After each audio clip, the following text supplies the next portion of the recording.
Anda masih menyaksikan Apa Kabar Indonesia Malam Akhir Pekan, dan di segmen ini seperti yang sudah sempat saya sampaikan, kami akan sajikan data fakta terkait dengan kasus ini. Karena kasus pembunuhan Vina di Cirebon pada 8 tahun silam ini memasuki babak baru setelah polisi menangkap Peggy Setiawan alias Peron. Nah, pihak Polda Jawa Barat juga diketahui telah memanggil beberapa saksi baru, seperti juga ini merupakan mantan narapidana Saka Tatal hingga Liga Akbar yang disebut sebagai saksi kunci saat kejadian.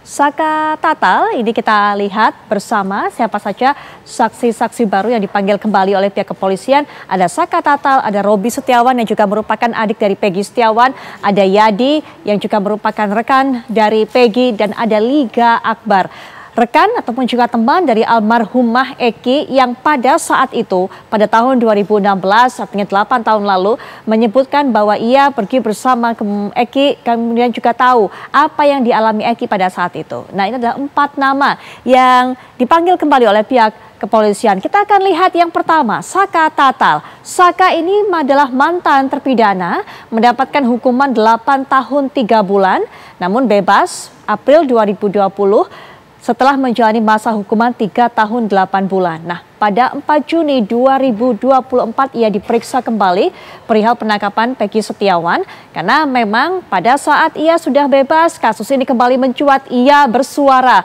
bahwa ia merupakan salah satu orang yang sama sekali tidak ada sangkut pautnya dalam pembunuhan ini. Nah, berikutnya kita akan menuju ke siapa orang yang dimintai keterangan oleh pihak kepolisian. Dia adalah Robi Setiawan, adik Peggy Setiawan. Dipanggil ataupun juga diperiksa oleh pihak Polda Jabar pada saat itu pada 4 Juni 2024. Ia juga memberikan sejumlah keterangan, termasuk mengatakan bahwa kakaknya sedang bekerja di Bandung pada saat kejadian itu terjadi, dan meyakini bahwa kakaknya yaitu Peggy tidak terlibat kasus pembunuhan Vina. Kalau Anda juga sering mengetahui, Peggy Setiawan ini disebut menggunakan nama Robi Setiawan saat berada di Bandung. Nah, Robi adalah nama dari adiknya.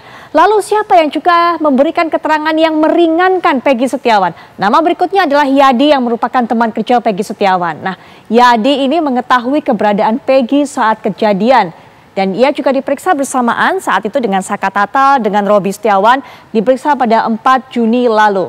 Ia termasuk salah satu orang yang mengatakan bahwa Peggy ini juga berada di Bandung, bekerja sebagai kuli bangunan, sedang mengerjakan sebuah proyek rumah pada saat itu di tahun 2016 pada saat kejadian berlangsung.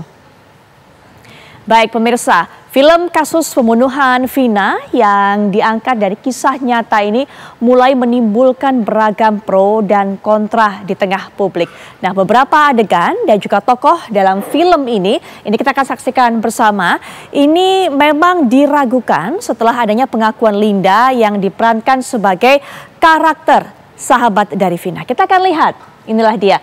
Apa yang menjadi perbedaan antara film Vina sebelum 7 hari yang memang banyak sekali penontonnya dan menimbulkan kasus ini kembali mencuat dengan fakta yang muncul. Pada film ini disebutkan bahwa 3 pelaku masih buron. Peggy, kemudian Andi, dan juga Dani.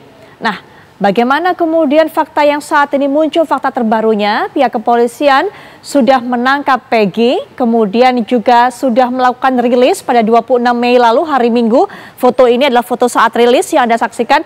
Nah, pada saat rilis, selain kemudian menyebutkan bahwa Peggy merupakan otak pembunuhan ini, pihak kepolisian Polda Jabar juga menyebutkan bahwa 2 DPO lainnya, 2 nama lainnya atau buronan lainnya dianulir, tidak ada, yaitu Andi dan Dani. Kita lihat bersama. Nah, ini dia. Baik, pada film BAP kasus sempat berubah. Kemudian aslinya adalah para tersangka cabut BAP saat diperiksa ulang. Pada saat itu, pada saat 2016, ketika kemudian kasusnya ini naik, diperiksa, ada beberapa tersangka yang mencabut semua keterangannya tentunya. Dan itu juga disampaikan oleh kuasa hukum dari tersangka pada saat itu, yaitu Jogi Nainggolan.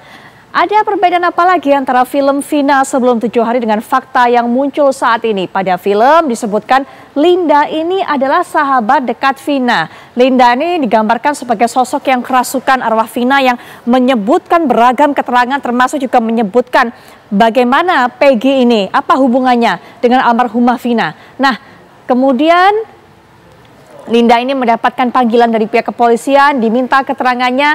Linda pun menjelaskan pada pihak kepolisian, ia membantah bahwa ia bukan teman dekat Vina. Ia hanya sebatas teman biasa. Karena Linda memiliki mantan kekasih, ini juga merupakan anggota dari geng motor tersebut.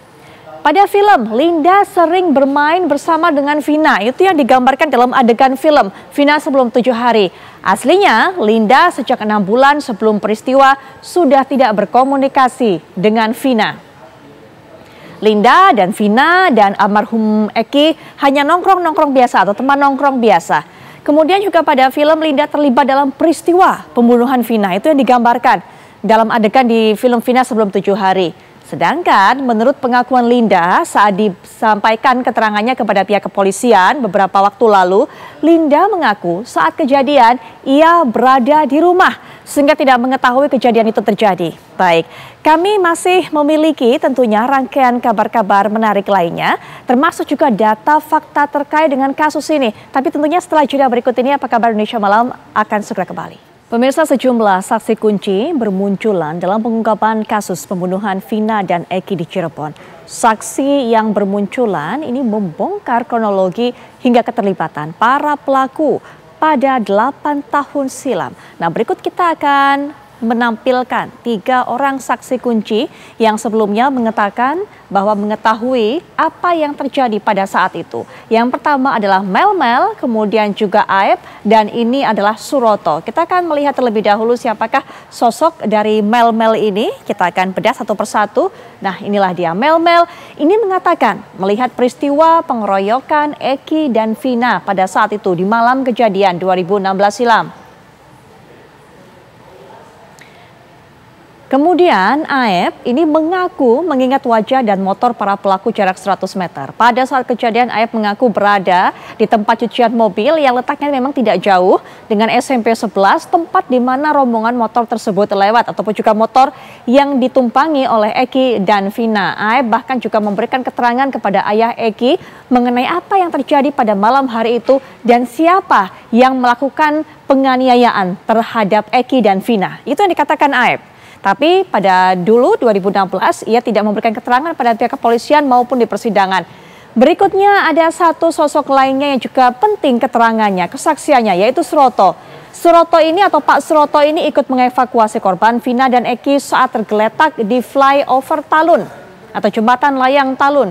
Ia yang menemukan Vina dan Eki dan menceritakan sebenarnya bagaimana kondisi Vina dan Eki pada saat ia temukan.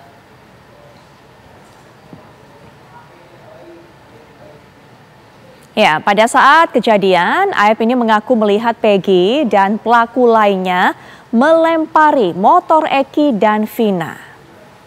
Nah, kita akan juga dengarkan. Berikut adalah keterangannya. Ya, terakhir semalam itu diberi keterangan soal masalah DPO yang semalam baru ketangkep. Itu dia menanyakan apakah saudara kenal sama orang ini. Ya, saya mengenalinya, cuman saya tidak tahu namanya gitu. Terus motornya apakah tahu motornya? Saya sebutkan ya saya tahu motornya apa, Smash gitu saya. Smash warna pink gitu saya. Oh, si Peggy ini dulu motornya Smash. Iya. Tapi emang si Peggy ini terlibat atau gimana? Waktu penangkapan itu saudara Peggy itu nggak ada ya waktu penangkapan itu. Tapi waktu pas kejadian waktu itu gerimis, di situ udah ada orang banyak, kukira apa kecelakaan ya, kecelakaan. Ternyata benar, saya langsung muter ke atas ke tengah, ternyata benar di situ udah ada tergeletak 2 korban. Itu kondisinya ya seperti yang saya sampaikan tadi. Yang paling bawah laki, agak maju lagi kurang lebih 4 meter atau 5 meter itu perempuan, motor lagi ada kurang lebih 6 meter ada di atas. Meninggal. Posisi yang laki saya Saya pegang, saya tanya, dek, itu sudah nggak jawab. Langsung saya vonis, wah ini udah meninggal. Saya ambil helm itu karena apanya ikatannya itu nyekik ke leher, ya. Saya copot, wah ini udah bener udah meninggal. Saya langsung fokus berdarah. Banyak darah itu banyak dan ngalir ke dari mana? Dari kepala, dari badan, dari mana? Nah, pokoknya sekujur tubuh itu dulu tuh banyak lukanya, Pak. Dari dua korban itu. Saya langsung fokus ke perempuan.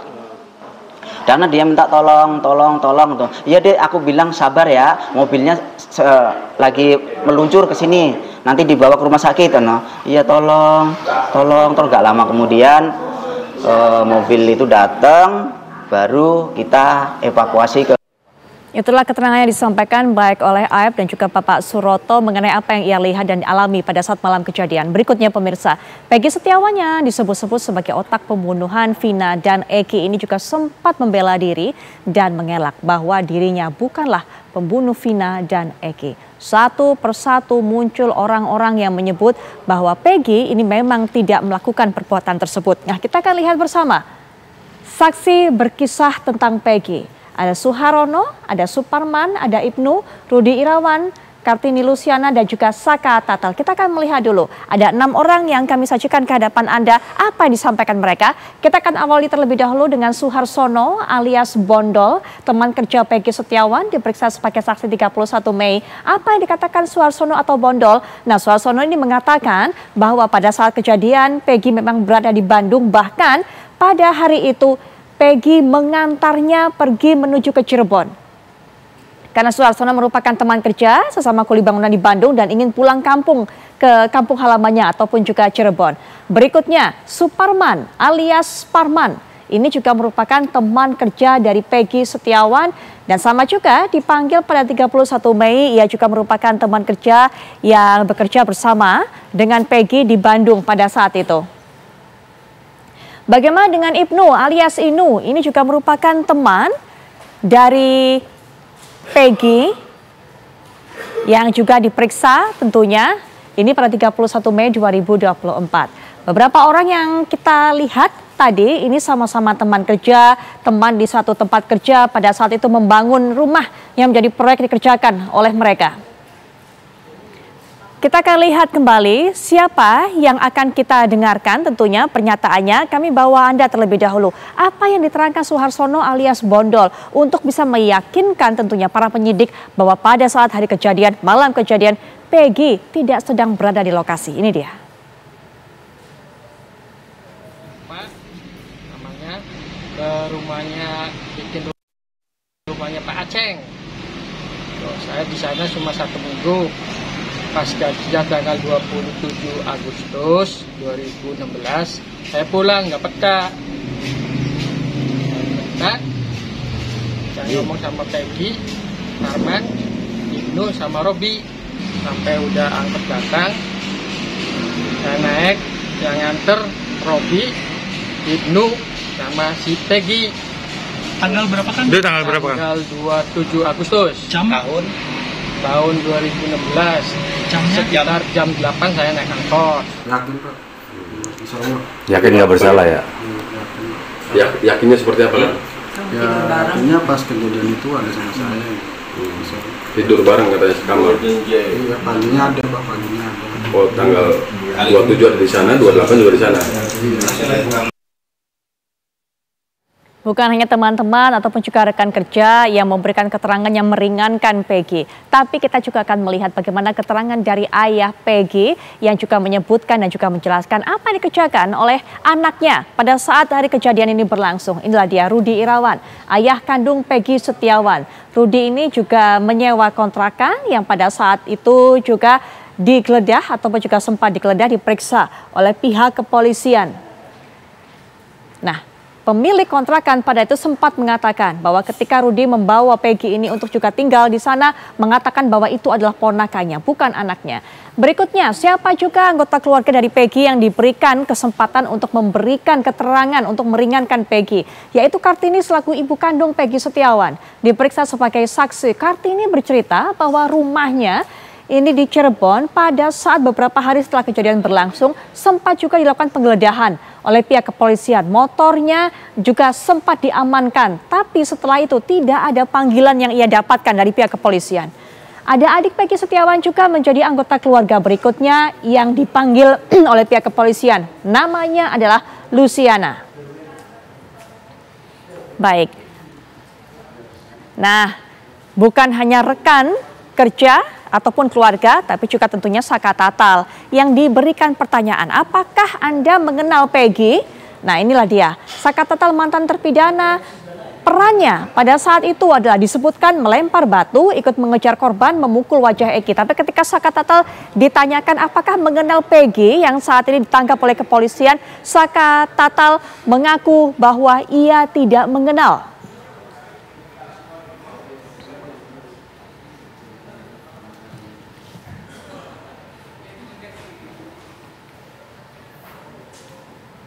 Baik pemirsa, kami sudah memberikan informasi siapa saja saksi-saksi baru, siapa saja orang-orang yang memberikan keterangan kepada pihak kepolisian dan juga berpotensi meringankan Peggy Setiawan.